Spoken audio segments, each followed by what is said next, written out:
বলেছে একজন লোককে এই প্রতিশ্রুতি দিয়ে নিয়োগ করা হয়েছিল যে তাকে প্রতিদিন সম্ভাব্য সর্বাধিক মজুরি দেওয়া হবে। সম্পূর্ণ সময়সীমার জন্য চুক্তির পরিমাণ ছিল 1189 টাকা, কিন্তু তাকে 1073 টাকা দেওয়া হয়েছিল। তিনি যতদিন কাজ করেছিল তা হলো। তো এক্ষেত্রে দেখো, যেহেতু সর্বোচ্চ বেতন বলেছে, তাই আমরা গসাগু করলে প্রতিদিনের যে সম্ভাব্য সর্বাধিক বেতন সেটা নির্ণয় করতে পারবো। এবার দেখো, আমাদের তাহলে সংখ্যা দুটো বলেছে 1073 আর বলেছে 1179। তোমরা এটা ভাগ প্রক্রিয়া কিংবা উৎপাদকে বিশ্লেষণ যে কোনো একটা পদ্ধতিতে গসাগু নির্ণয় করলেই হবে। তাহলে গসাগু করছো, তাহলে কতবার যাবে? একবার। মাইনাস করো, অর্থাৎ 611। এবার এটাকে আনো, কতবার যাচ্ছে দেখো? 9 বার। 6 নং 54, 4 হাতে 5, 9 কে 9 আর 5 14, 4 হাতে 1, 9 কে 9 আর 10। এবার মাইনাস করো, তাহলে 9 2। এবার এটাকে কেটে আনবো, 1 1 6। কতবার যাচ্ছে দেখো? 4 বার।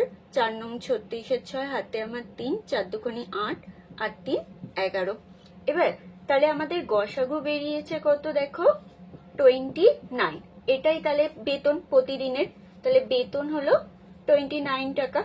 এবার এটা যদি প্রতিদিন 29 টাকা করে দেওয়া হয়, তাকে টোটাল মোট দেওয়ার কথা ছিল 1189 টাকা, কিন্তু তাকে দেওয়া হয়েছে 1073 টাকা। তাহলে আমরা যখনই এই 29 দিয়ে ভাগ করে দেবো 29 দ্বারা, তাহলে যে ভাগফলটা বেরোবে সেটাই হবে দিন সংখ্যা। তাহলে ভাগ করো, কতবার যাচ্ছে দেখো? 3 বার।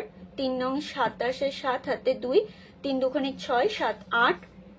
মাইনাস করলে 0 2 3 কেটে আনো, অর্থাৎ কতবার যাচ্ছে দেখো? 7 বার। 7 নং 63, 3 হাতে 6, 7 দুগুণে 14 আর 6 20, অর্থাৎ কত হচ্ছে?